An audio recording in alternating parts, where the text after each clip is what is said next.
Thank you so much for joining today. For those of you who don't know me, I'm Rebecca D. Winter-Schmidt, Associate Director at the Investor Alliance for Human Rights, and welcome to our investor briefing, Human Rights Defenders, the Current State of Affairs and Tools for Investor Action. Before I introduce the speakers and share a little bit about our agenda today with you, I wanted to go over a few logistical items. First, you'll see that we're recording. We are recording the presentation portion of this briefing, but we won't be recording the discussion. So as you feel comfortable, we welcome you to be on camera so we can see all of you, but it's up to you if you choose to remain off camera. We are also going to ask all of you to please remain on mute just to improve the sound quality of the call. We will have 15 minutes towards the end of the hour for a discussion, and then you are very much welcome to raise your hand and come off mute and introduce yourself and ask your question, or if you would prefer, you can always pop a question into the chat function, and you can even pop those in while we're going through the presentations in case you don't want to forget your question to ask later. Due to time constraints, I am not able to share the impressive bios of our speakers, but let me share with you who we have with us today and what they're going to be addressing. So first off, we have Kristen Dobson, who is co-head for Civic Freedoms and Human Rights Defenders Program at the Business and Human Rights Resource Center. And she will share with us the new recently released research, People Power Under Pressure. And I can go ahead and I'll pop that into the chat function here in a second, so you have the link to that, which explores the ongoing pattern of attacks on human rights defenders who are undertaking efforts to protect people's rights and the environment globally. Unfortunately, the news that Kristen's going to share is not great, and we'll hear about the highest risk sectors, regions, and countries where human rights defenders are most in danger, as well as recommendations in terms of what various stakeholders, including investors, can do to protect human rights defenders' rights. Then we'll hear from Geoffrey Ssebaggala, Country Director at Witness Radio. And Witness Radio deploys its extensive network of human rights advocates to use legal aid support and information and communication technologies to support the efforts of human rights defenders to stop land grabbing and other human rights harms against vulnerable communities in Uganda. Next, we'll hear from Lazaro Tiant, Sustainable Investment Analyst at Schroders, and he will offer us an investor perspective, in particularly highlighting case studies from a forthcoming report co-authored with Heartland Initiative and Westpath on what's called the Saliency Materiality Nexus. In particular, the case studies will discuss why protections for human rights defenders are financially material for investors and the importance of investor action to support efforts to create a safe space for defenders. On a related note, and I'll pop this in the chat here in a second as well, for the investors among us who may be interested in the guidance the Investor Alliance put out together with the Business and Human Rights Resource Center and the International Service for Human Rights just a few years ago, titled Safeguarding Human Rights Defenders, Practical Guidance for Investors.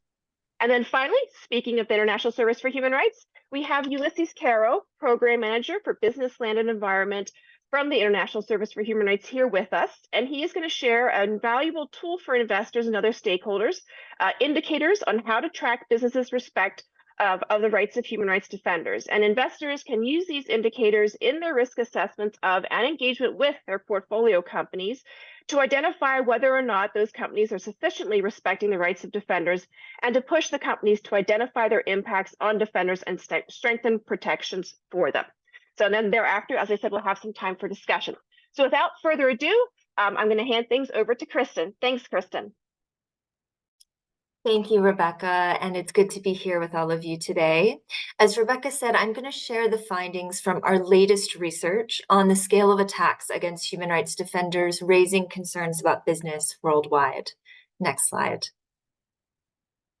So to start, I just want to remind us all of what we mean when we say human rights defenders. So at the Resource Center, we use the UN definition. Human rights defenders are individuals, groups, or communities who act to promote, protect human rights and fundamental freedoms through peaceful means. Defenders are raising concerns related to human rights risks, harms associated with business projects. They're providing critical information needed for your human rights and environmental due diligence and the human rights and environmental due diligence of the companies that you support. Land, climate, and environmental defenders are people who take action to safeguard our planet from the 3 interlinked environmental crises we're currently facing: pollution, biodiversity loss, and climate change. And they're really at the forefront of pushing for a just transition. Next. So I want to share a little bit about the context in which we find ourselves. Unfortunately, we are in a situation where we're seeing significant restrictions on civic space or civic freedoms globally. And according to Civicus, a leading civil society organization that does research in this area, only 2% of the world's population freely enjoys the ability to associate, demonstrate, and express dissent without significant constraints. And the protection of civic freedoms is essential for sustainable business, as well as essential for human rights defenders to be able to speak out and to raise the risks and harms that you need to know about for your due diligence.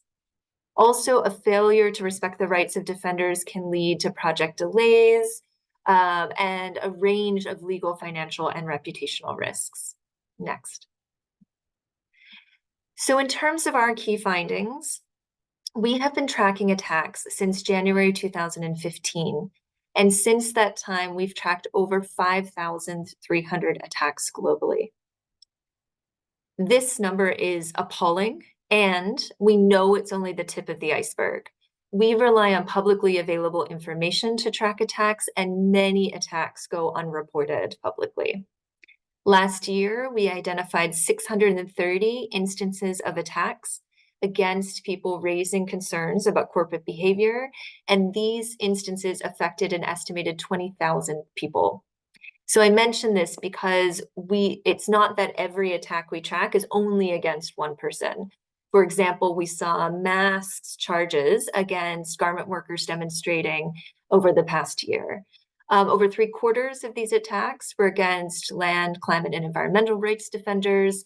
And we also see that Indigenous defenders are disproportionately affected. Over a fifth, or 22% of attacks, were against Indigenous defenders, even though they comprise just 6% of the global population. Next. Next slide. So when we look at where in the world we see the highest number of attacks, Latin America and the Caribbean continues to be the most dangerous region for human rights defenders. Last year, 41% of attacks were against defenders in that region. We also consistently see a high level of attacks against defenders in Asia and the Pacific. Last year, the most dangerous countries included Brazil, India, Mexico, Honduras, and the Philippines as the 5 countries where we saw the highest level of attacks, as well as seeing attacks in the United States, Iran, Colombia, Indonesia, Uganda, which Geoffrey will speak much more about, France, and the United Kingdom. Next. Next slide. When we track attacks, we see a range of lethal and non-lethal attacks against defenders. So in the past year, you'll see from this graphic that judicial harassment was by far the most common form of attack. That includes slap suits, it includes arbitrary detention, criminal charges, and then followed by physical violence, intimidation and threats, and killings. Also, this number about intimidation and threats, we know that in particular is much higher, but many threats that people receive, such as a death threat through a WhatsApp message, phone calls to their home where they don't know who's calling, those types of attacks are not reported usually in the public realm. Next slide. And very tragically, last year, 87 people, defenders, were killed for challenging business-related risks and harms. Next slide. This includes Quinto Inuma Alvarado, who is a Quechua human rights defender that has worked with his community for many years to protect their land from deforestation. And in fact, Quinto and members of his community had been facing a range of attacks since 2017. And what we often see is an escalation of attacks. So it might start as an instance of physical violence or intimidation of threats through phone calls, and then it can escalate ultimately to a defender being killed. Next. When we look at sectors, consistently mining is the sector associated with the highest number of attacks, followed by agribusiness and then oil, gas, and coal. This was for 2023, but this has been the case since we began tracking. Mining and agribusiness are the sectors connected to the highest number of attacks. And many of those attacks, a core driver is a lack of effective consultation, not respecting Indigenous people's right to free, prior, and informed consent before a project is put in place. Next. Another trend we have seen and stood out in particular over this past year is ongoing repression of public protest and civil disobedience. We see governments across the globe cracking down on the right to protest, states adopting new laws that either restrict freedom of assembly or restrict receipt of what's referred to as foreign funding, like we're seeing right now in Georgia, and also attacks often by police against defenders engaging in tactics of civil disobedience. And we won't go into this in depth in this call, but I'd really recommend reading a report recently released by Michel Forst, the Special Rapporteur on Environmental Defenders, where he really unpacks attacks on civil disobedience and how that is a form of exercising the rights to freedom of peaceful assembly. Next. In terms of perpetrators of attacks, many attacks involve collusion between state and private sector actors. It's very difficult to ascertain the direct perpetrators behind attacks, as many attacks are unpunished, uninvestigated. But in the cases where that information was available, we see police, the judicial system, and military and armed forces being the most common perpetrators, as well as companies directly in the form of slap suits or indirectly in collusion with state actors. Next. I'm not going to go into these in depth, but we are seeing a number of positive advances in legislation, voluntary commitments and principles related to human rights defenders. And the largest one is the approval of the CSDDD in the European Union and some inclusion of language around defenders in CSDDD. And if you're interested, that's something we could definitely go into greater depth in on a future call. Next. Also, a number of advances by civil society. Ulysses will be speaking about one of these today. Next. And also a couple notable advancements in the business realm. So the next slide, and I'm going to start wrapping up because I know I'm at time. Yes, what to ask of companies. So I wanted to give very concrete guidance to you all today about what you can be asking of companies in your portfolios with respect to human rights defenders. The first is to adopt a public policy commitment to zero tolerance for attacks against human rights defenders, accompanied with implementation guidance. And we've seen Unilever as one company that now has both a policy commitment and implementation guidance. So it's the strongest that exists so far. Last year, we did research to see the extent to which companies have these policies based on the corporate human rights benchmark. And we found that only 46 of the 260 companies assessed by CHRB have this policy commitment, which we see as a very, very basic standard and something they are absolutely expected to do under the UNGPs. Of those 46, only 9 companies have a policy that meets 3 very basic criteria. The second is asking companies about their human rights and environmental due diligence and how that includes risks to defenders. The third is ensuring that they have policy commitments to respect Indigenous people's rights, grounded in their rights to self-determination and free, prior, and informed consent. And that means also that communities can say no to projects and respecting that no. The fourth is a public commitment to remedy adverse impacts on human rights defenders that the company has caused or contributed to. And the fifth is refraining from any lobbying or political engagement that supports restrictions on civic freedoms. Or is trying to weaken standards to hold companies accountable for harm. Next.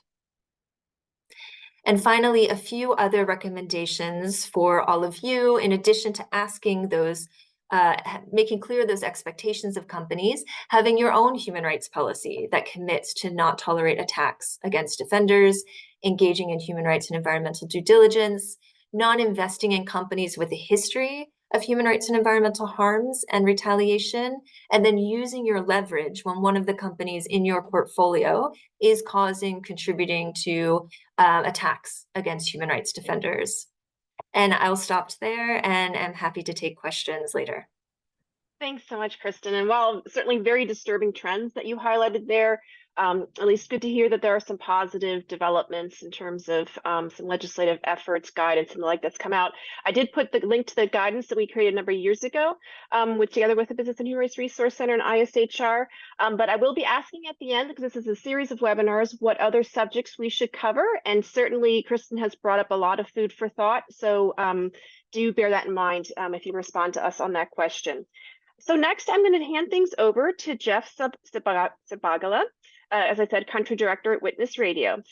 Geoff, do you want to take it away now and give us a perspective on the ground? I know you work very closely with human rights defenders. Thanks for being here. Thank you so much for the opportunity and good.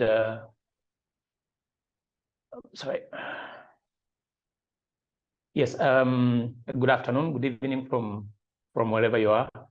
My name is Geoff, as briefly introduced, and I work with Witness Radio.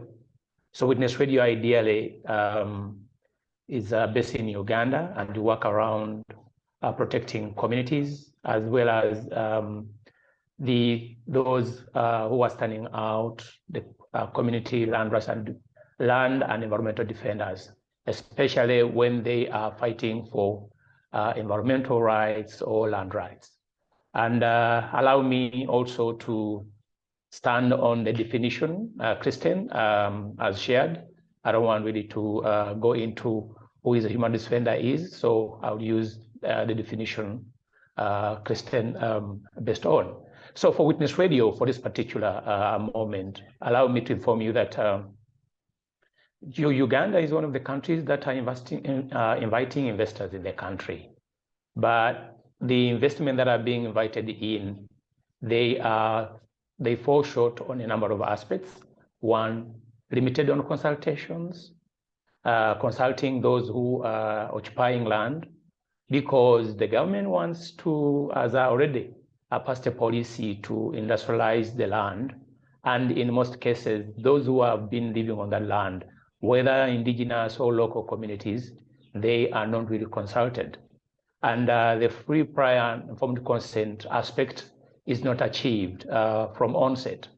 So when you see that investors are coming in, they are given land without doing clear understanding of the location where land is, and those, I can call them maybe encumbrances. And now, when they happen to be awarded or given leases, these investors are given protection. So we are seeing militarization of investments in Uganda, where we are seeing military, we are seeing police and private security taking lead in the acquisition process. And those who happen to stand out, trying to demand for compensation, demanding for resettlement, are not listened to. And I'm talking about investment, which really cuts across. We're talking about oil, we're talking about mining, gas, we're talking about agribusiness, you can name them. But then, in the support that we do through our legal aid, we were able to document in 2022, the local cases that have not even been captured, all of them by Business and Human Rights Center. We documented in 2022, 118 cases. These are criminal cases that have been slapped on human rights defenders, those who are standing in to protect their land or environment. In 2023, we documented 181 cases. But all these cases that we have documented, majority of them being pushed to court, and those who are standing against those who are forcefully acquiring their land, they are now using state institutions. You're seeing judiciary, you are finding police, you are finding prisons, and these defenders have been incarcerated already, they have been criminalized, and their work is not really in any way recognized by government, even when We have national laws that protect human rights defenders. Uganda has assented to conventions and treaties protect human rights defenders, but this has really not been the case. And guess what? The cases that have been slapped with them, the criminal cases, include some of them inciting violence, others they are kidnapped, others are trespassing on their own land, so they are arrested by police and they are sent to prison. The other cases, of course, there is malicious damage. There's also been murder. All these cases that have been slapped against community, environmental, and land rights defenders. But now, what does that really mean? Our concern as Witness Radio is that the nature or the approach the government or the investors are taking may not really be sustainable. Why? The investment need to be protected. But if people are not involved, they do not have a say in what is being invested on the land. They don't even know how they're going to benefit from these investments. There is a higher risk that these investments really will not be sustainable. I'll tell you, in Uganda, through our land eviction portal, we have, by 2023, we've documented over 2 million families that have been displaced, and they have lost their sense of identity, they have lost their homes, schools have been demolished, and children have stopped going to school. And now you can imagine the kind of population that actually we are generating or we are creating because of investments. And the other aspect, of course, is that even in the national planning processes, they are not involved, they are not included, because this is a particular community which is not really catered for, and they spend most of their lives on the streets. Now, who are former landlords are now being employed as laborers in people's plantations. And of course, even the investments, they fell short on employing those they found on land. So you find that people really struggle to find something to eat. They find something really to survive on. But even when children have dropped out of schools, families have been broken, you find that this is an appalling situation whereby investments and governments are ready to do something, because there will be violence. Whether you like it or not, violence will not be stopped, because people are struggling to find a livelihood and have a meaningful dignified life.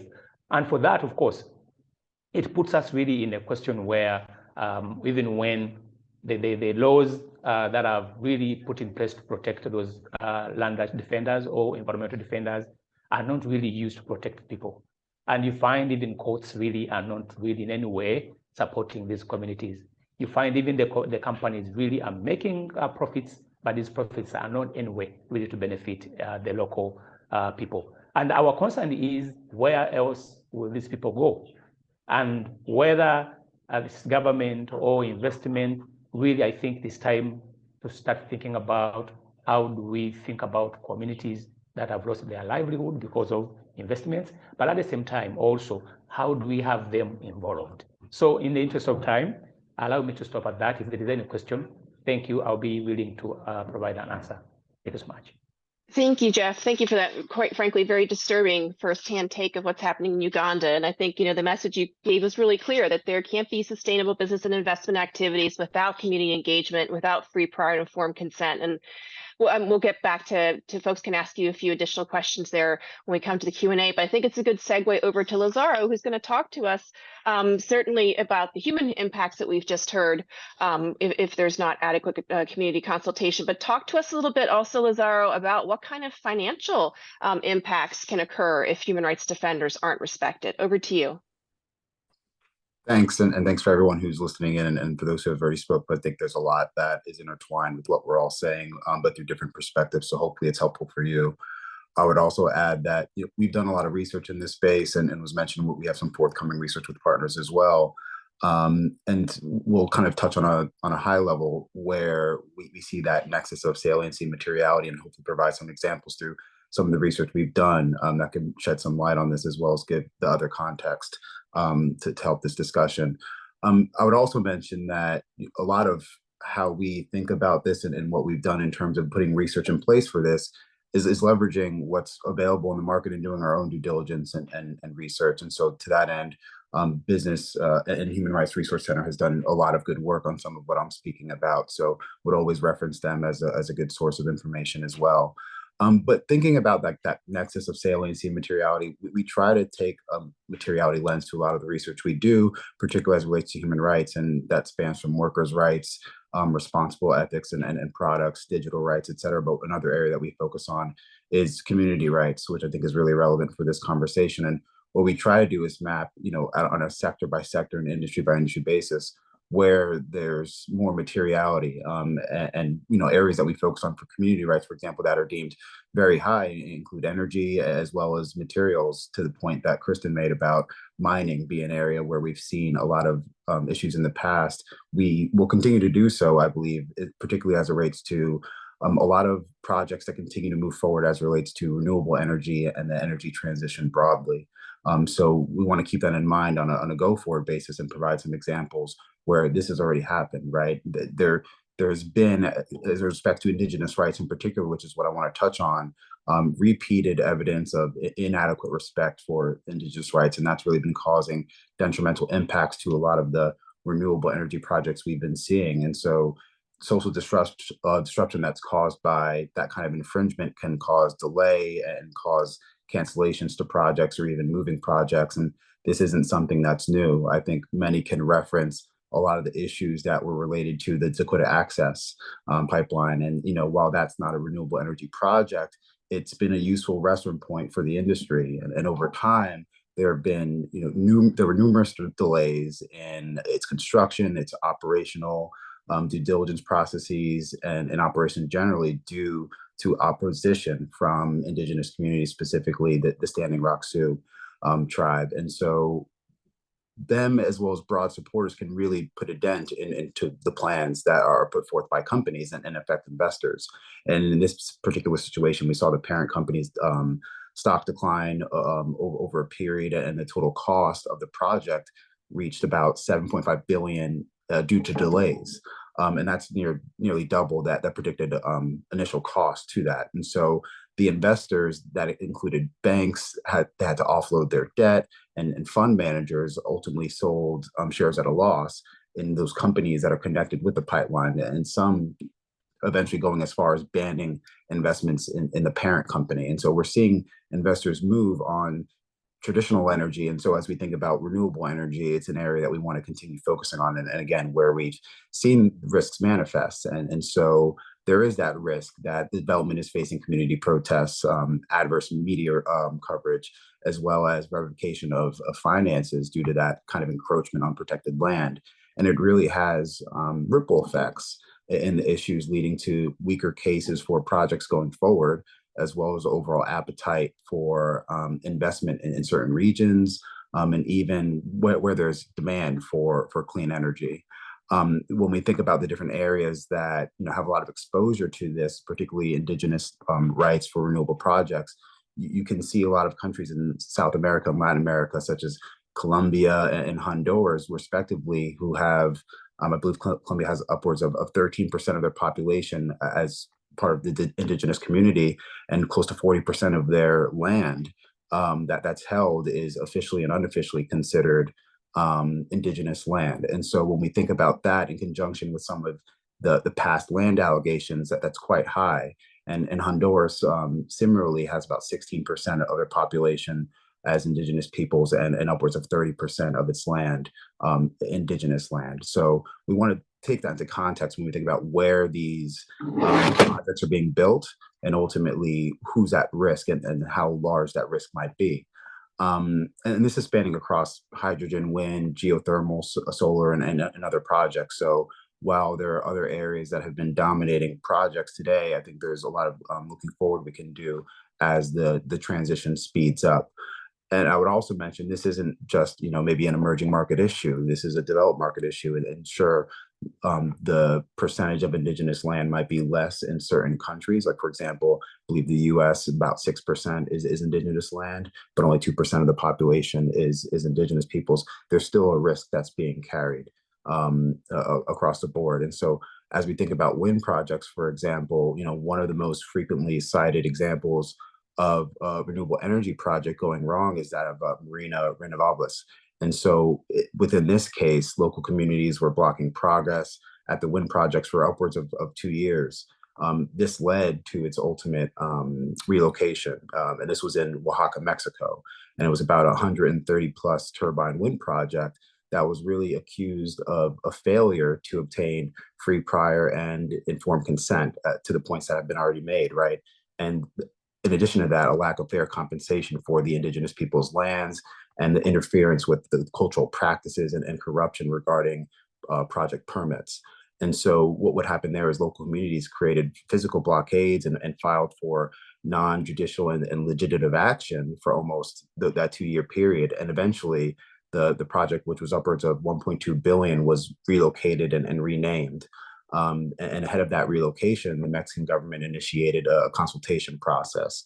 But this is still being criticized by a lot of the community members and the civil society for just really being inefficient and more surface level. So we continue to look to governments and the courts to get a bit more granular in how they're going about the consultation and the due diligence process. And as I mentioned, this isn't just an emerging markets issue. We've seen earlier this year the courts rule in favor of the Osage Nation in Oklahoma due to the wind project that was there. And so the company has to relocate the project that was already complete, which will cost about upwards of $250 million, as well as take about 18 months. So when we think about that saliency materiality that's posed to companies, there's a big loss and lost time, as well as the cost to relocate it and potentially to gain financing elsewhere.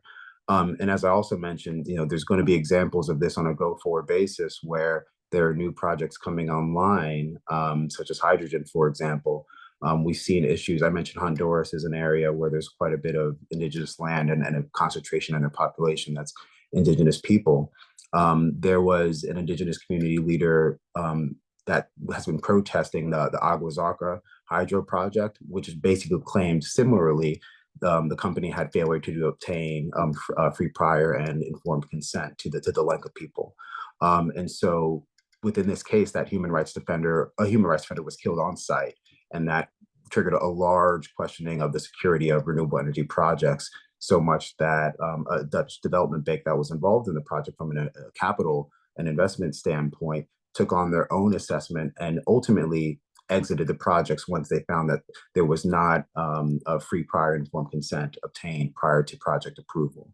And so what we're seeing is the people that are providing the capital do more due diligence on these issues and now provide things like human rights training for all employees and advance human rights assessments to the points that were made earlier as well on the importance of that. And so, as I mentioned, we do a lot of work on this internally, but also focus on what's made available to us, such as BHRC's renewable energy benchmark in this space, as well as some of the company profiles that can give us a sense of different controversies. We've also developed our own Indigenous rights assessment that focuses on some things that have been mentioned. I think some of the most important criteria that we focus on there includes, being able to address what Indigenous people might be explicitly part of their policy commitments. Is the company identifying the salient risks within the projects? Are there consultative projects on some of these sensitive topics and areas? And most importantly, are there grievance mechanisms for Indigenous people in place?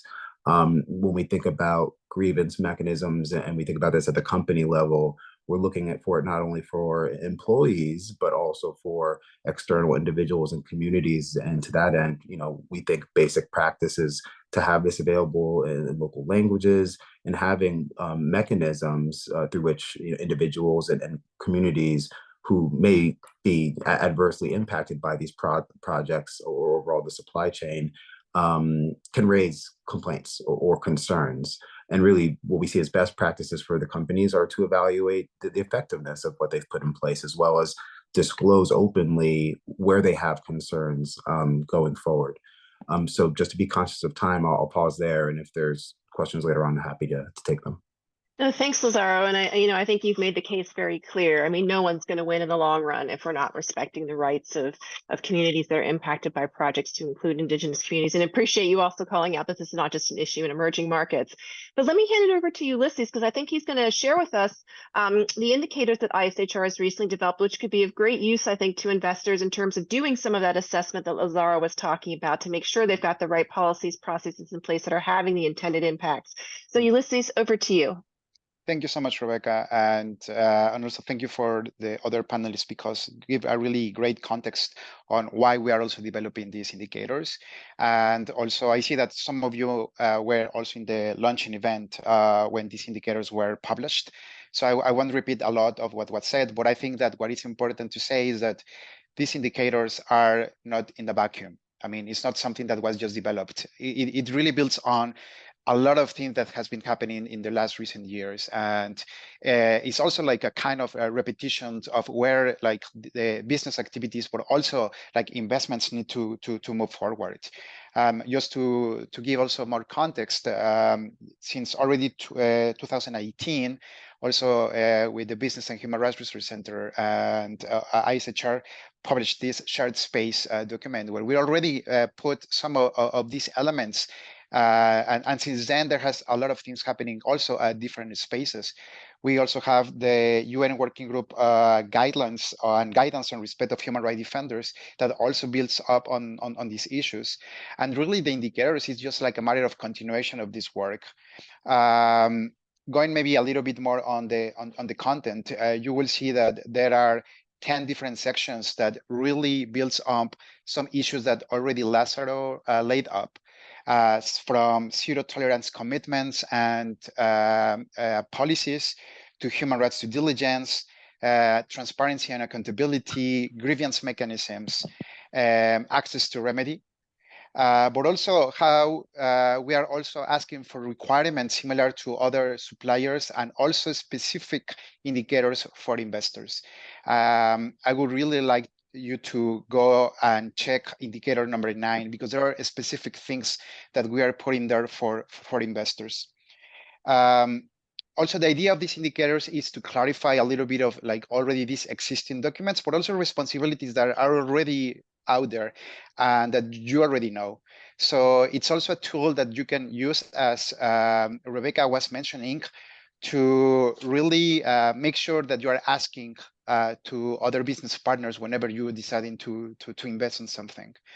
And I would like just to maybe emphasize 5 things that really like you can already start implementing, and I'm sure that you're already doing it, but it's like really clear and really easy.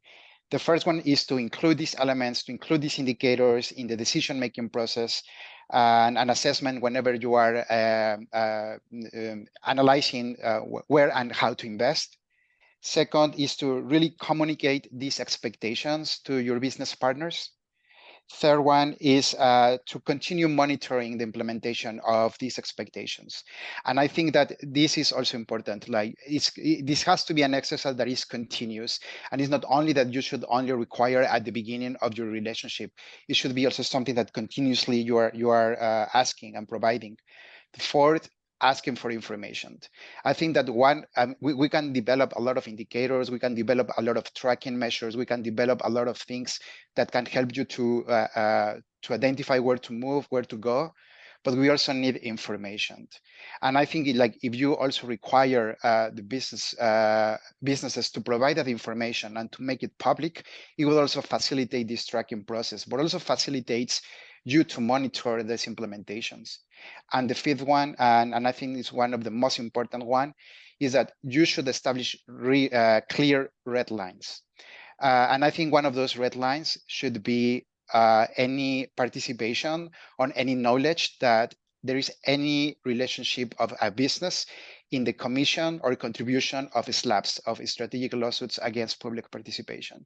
Because we have seen that that's one of the methods that is unfortunately recently used to really silence human rights defenders. Jeff was explaining already that in the context of Uganda, but unfortunately, we're seeing that used in different contexts, in different regions, not only in Latin America, but also in Asia Pacific, and also in Europe, in Western countries. So I think that's also like putting clear red lines would also be useful when you enter into any relationship.